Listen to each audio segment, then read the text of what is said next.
So, if you notice, we have yet to talk about math, and we have yet to talk about planting. How do we actually plant? And so, in order to have something growing in your garden, you kind of got to do that. And so what we're going to do this afternoon is we are going to talk about a feasible way that you can actually take out 20 kids and plant in 6 beds when there's probably, how many students do y'all have here? 22. In the whole school? 370. How much? 370. 370. So 6 beds, 370 students, and we've got to fill those beds up, and we want every kid to feel like that they have a part in it. But then at the same time, how in the world do I get 20 kids out with seeds and plant outside? So we're going to talk about that. That's what we're going to do this afternoon. A lot of math is going to be used, and then we're going to look at a little bit of some writing and some reading, and then a little bit of art. We're going to do some art and talk a little bit about art as long as we have some time. And so we're just going to get started, and I'm going to give you a seed packet. And what I want you to do is I want you to look at the seed packet, and I want you to read it, and I want you to see. Please don't open it. Don't open it. I will give you an open seed packet later, but I want you to look at it, and I want you to decide if you were planting this right here. And about how big is this? A foot, thank you, about 1 square foot. Okay, so I'm going to give you a paper towel, and I'm going to give you a seed packet, and this is just kind of your visual aid. If you were going to plant this spinach, how many seeds would you put in 1 square foot? How many plants would you plant in 1 square foot? So I just want you to do a little math. I want you to do a little thinking. I want you to take your seed packet, take your visual aid, and I want you to see if you can figure out how many seeds you would put on a square foot. Don't write on the paper towel. If you do, it's okay. We'll flip it over, or we have more. But if you need to write, do some figuring on some scratch paper. So we've got spinach. There's you some parsley. All right. Let's hear from the 3 people that feel really confident in what they have. So what I want you to do is I want you to tell me your plant, because everybody has different plants, and then tell me how many seeds you would plant in approximately 1 square foot. Okay, I have okra, and I have to plant a group of 3 seeds every 12 inches. So 3. In a square foot, I would plant 3 only. So 3 plants in 1 square foot. Okra gets to be about this tall and this wide. Right. Okay, It says all right. that it requires 1/2 inch depth. Okay, You're planting it. okay. Right here, what do we got? Beets. Beets. And I would plant, mine says a group of 3 seeds every 4 inches. So I would figure 3, 6, 9, 12. So 12 in 1 square foot. Beets grow most of them underground. They get about that tall. Okay, and they take up about this much space. Do plants need space, by the way? Yes. Okay, just checking. I wanted to make sure. All right, good deal. How about here? I have spinach, and it says a group of 3 seeds every 12 to 18 inches. So I would put 4, 1 in each quadrant. So 4 in 1 square foot. So spinach grows above the ground. It gets about like a head of lettuce, depending on the variety. Okay, so how many of you were stumped and you just weren't sure? Me. How many of you were using math to figure that out? If you could see her sheet of paper over here, she has a grid drawn. She's got another grid drawn. She's got some measurements. Can you see your students doing the same thing? Yeah. Collaborating and figuring it out? Okay. Well, here's the deal. We have a lesson where you can take your students, 5th grade, 4th graders, and you can have them figure out exactly how many plants how many seeds to plant in 1 square foot. But what we're going to do is I'm going to give you the cheat sheet, and we're going to talk about square foot gardening. Has anybody ever heard of square foot gardening? Okay. I'm a master gardener, and kind of my area of expertise is vegetables and square foot gardening and all the things that you can do. I did not invent square foot gardening. Somebody else did, Mel Bartholomew. You can read his book all about square foot gardening. But for a school purpose, it's the best thing that you can do. The reason that it comes about is people used to plant in linear rows this way, but they had big, huge spaces. In urban settings, you have a little raised bed, and you can plant more in 1 square foot than you can plant in a linear row. And so, for example, you can take and you can plant 16 seeds in 1 square foot. Radishes. He had radishes right here. You can plant 16 radishes, 16 carrots in 1 square foot of space. Okay? So, we've got beets. Her beets, 9 in 1 square foot.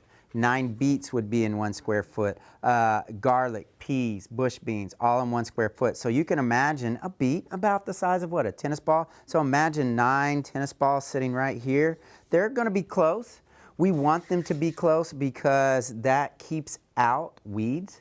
It keeps out weeds. We don't want them to be too close because they need space to grow. But I know if I plant 9 seeds in this square foot, you know, there might be 1 or 2 that just aren't going to grow. That just happens, right? So that'll give them a little bit more space. It helps shade the soil, and then that means we lose less to evaporation. So that helps with that. And then you would have the roots growing down here. We've got four things are going to be like your Swiss chard. Spinach, depending on the variety, is going to be 4 or it's going to be 9. It just depends on the type of variety. And so you can imagine 4 heads of lettuce. Can you see like a head of lettuce here, here, and here, and here? Okay, so you get 4 heads of lettuce, and then your 1 is going to be things that take up a lot of space. So your cabbage, your cauliflower, and y'all have got some cabbage out there planted, and it's already this big. So cabbage takes up 1 square foot of space. Okra is 1 square foot of space. And the way they came up with it is there's the seeds on the back, and then there's the thinning. Because, you know, I saw her, and she's talking about just scattering, and that's the way I grew up. We're just scattering seeds. Who's going to go out and like get 1 seed, right? Nobody's going to do that. But used to, they would just do this. When it starts to grow, they would thin. And thinning is where you go back and then you measure and you pull like 3 are growing real close together. So you would pull 2 of them and leave 1, the healthiest looking one, and then that's when you space them. Well, we teach school. We don't have time to go out and plant and then go back out again and thin. What we want to do is just do it right the first time. And so what I want you to do now is I want you to take a marker, and if you want to come borrow one of these boards, you can. I'm going to give you the answers. And so let's say that you had, I don't know, something that takes up 4. It says spinach right here. Number of seeds per square, 4. You can take this, you can keep it. There's a fall side, and then there's a spring side. So there's warm season and cool season. There's other information on there. But what I want you to do is just to speed things up for us today, we are going to, I had 4, right? So I'm just going to put, you can use the templates if you need to. Just put your 4 dots where the 4 seeds would go. And then I want you to write down what it is that you had so we can see it. So I would put down spinach, just like that. So I'm going to give you the answers. I'm going to give you a marker. If you could do that for me really quick, and then we're going to talk about how this works and how it looks. So let's see. All right, so you have these. Let's talk about the paper towel. Best way to plant seeds is on a paper towel. Really?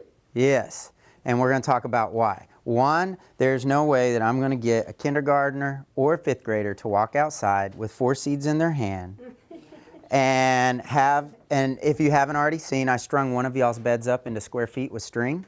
Okay, and take those 4 seeds and plant those 4 seeds in exactly this space so they'll grow up in this way. It's just not going to happen. They're going to lose them, they're going to drop them, the wind's going to blow. I've tried everything I can think of. But this works out great because I can do this in the classroom. So the first lesson, we can do the math, we can figure it out if you have the older kids. If you have the younger kids, you know, draw them up a template on a pizza box or something like that. And then you talk about your plant, whatever you want to do. You take this right here, you put a drop of glue on top of each dot, 1 little drop, and then you take your seed and you put 1 seed on top of each little drop of glue, and then you let it dry. Make sense so far? Yes. Pretty easy. So here's something else. We've got 6 beds. We've got 270 kids, 300 kids. Is every kid going to be able to have their own square foot? No. So one of the things they're deciding next door is they're figuring out how are you going to divide up your beds. Do you want to have like a pizza bed, a herb bed? Do you want to have a bed for kindergarten, 1st grade, 2nd grade, however they decide to do it. But more than likely, not every kid is going to get their own square foot. Well, what we just did is we had a class of 20 students, and then you were a good teacher, so you had an example or probably 2 examples for them to have, and every kid has one of these. So we can now go plant outside, and maybe my class only has 3 square feet or 4 square feet of space. So we're going to use my models that I made. Now every kid can take theirs home, and they can plant at home. We can take our 2 or 3 that we have that we use as models, and we can take them outside and we can plant them. So now not only did we plant all of ours here, the 3 or 4, we planted all over. So now we've got some variables that we can do. But wait, my student lives in an apartment. That's okay. You can get a 5-gallon bucket, and you can put this in a 5-gallon bucket and put it out on the soil or a bowl or something like that, and then water it. And then you've got variables. So if you're a 5th grade teacher or a 4th grade teacher, you can say, well, why is Henry's growing so well? He lives on the east side of town and the sun comes up this way. She's got hers planted out in the backyard in the shade. It's not growing at all. So now you have like 20 different experiments with all these different variables trying to figure out why they grow or don't grow. So the cool thing is, you choose that one student that you need to say, hey, if you do a really good job, I'm going to let you plant. Because if you only have 3 or 4 square feet of space, not everybody can plant. The other good news is you don't lose any seeds because you can walk down the hall like this. They don't fall off. They've dried. And you go outside and you're ready to plant. So planting day comes. You line up all the kids around the perimeter of the bed. There's a math word that we just used. And you take this, and this is how you plant. It's so easy. See, I know teachers. They don't want to. They go get their nails done. They don't want to get them dirty. But you only have 3 square feet anyway. So what you're going to do is you're going to have that kid, and they're going to go out, and they've got 1 little square foot. They got their paper towel. They're going to massage the soil. Just like that. They're going to take this, and then they're going to smooth it nice and flat. They're not going to pack it down, just smooth it flat. And you take this and you stick it right on top of the soil. Seeds on the top side. And then, what do you got to put on top of it? More soil, yeah. So there's extra soil out there. Y'all's beds are mounded up. So you just take some extra soil and you cover it. Okay, now how much soil do you put on top?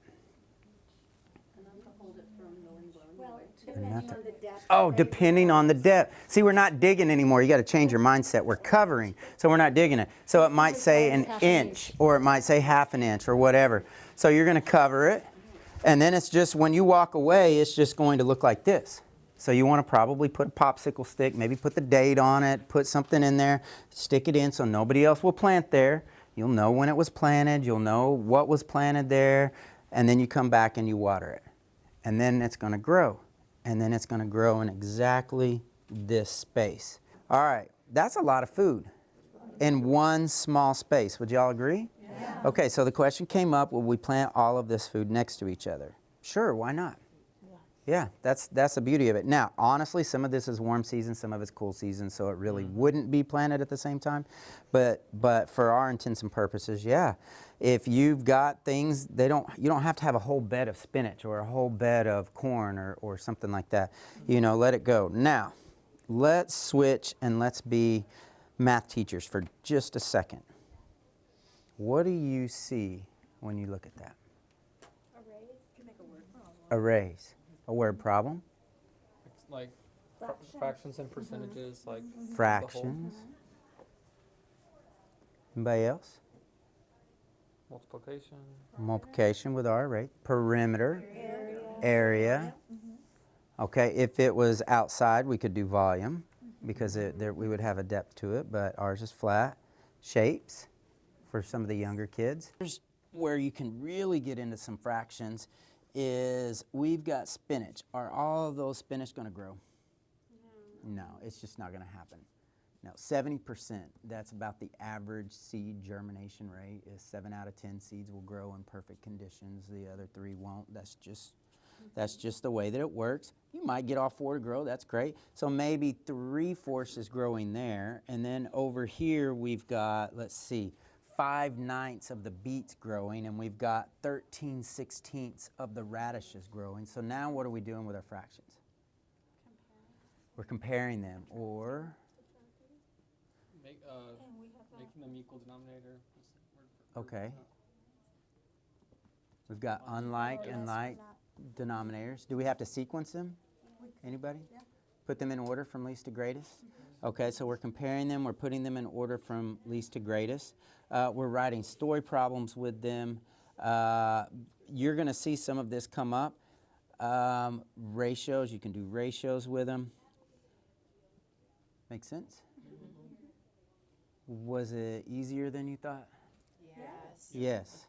Yeah. Paper towels, they break down, so we've integrated some science. We've talked a little bit about the solubility with the physical properties, and we've got into some decomposition. It comes up. What do we do with our food? That's a common question. What do we do with the food that we grow? Eat it. We can donate it. Eat it? Okay. Sell it for money. Donate it. Let's one at a time. Cafeteria. Donate it. That's kind of what they're deciding over there as well. That's one of the things that they're doing is they're kind of figuring out what do we want to do with our beds. You know, some teachers are like, man, this is my spinach. I grew my spinach. This is my spinach. My class gets it. Nobody else does. Some schools donate it. Food banks. We do have a program with Real School Gardens where we donate potatoes. So y'all are going to get some seed potatoes, and y'all are going to get the opportunity to take what you grow if you want to and donate them to a local food bank. We've had schools donate 230 pounds of potatoes, 100 pounds of potato. And when you take and you tell a kid, you know, hey, what we grow, you're going to use to feed somebody else's family. That's pretty powerful. You talk about the ownership and coming out and wanting to make sure that it's taken care of and not have the neighborhood kids, hey, leave my plants alone, you know, because that's going to feed somebody's family. That's pretty cool. Donate it. Cafeteria. Somebody kept cafeteria over here. And you know, maybe even create a recipe where the kids may write it out, the steps of that recipe, and then hand it to the cafeteria to be made into it. into That a dish. depends on the school. That depends on the district. Some districts are like, no outside food can be brought in. We have all these rules and things. That's something else to talk about. Sometimes it's just one bed. But definitely you want to, if at all possible, get them to try to taste the food. Get them to, because then we're getting into some nutrition and things like that. All right, so we talked a lot about math. We haven't touched on language arts. I told you we were going to do a little bit of reading. We haven't touched on any art at all. So what I'm going to do now, we'll just leave our little garden here. You can put your basil over here if you want to. We're going to go back to our seats, and I'm going to give you a seed packet that's already open. And that'll make more sense. So don't open yours. I'm going to give you one that's already open. Okay? All right. I want you to take about 2 to 3 minutes to read the inside of this seed packet. You don't have to read it word for word. Just kind of skim it and look at the different types of information that are listed inside your seed packet.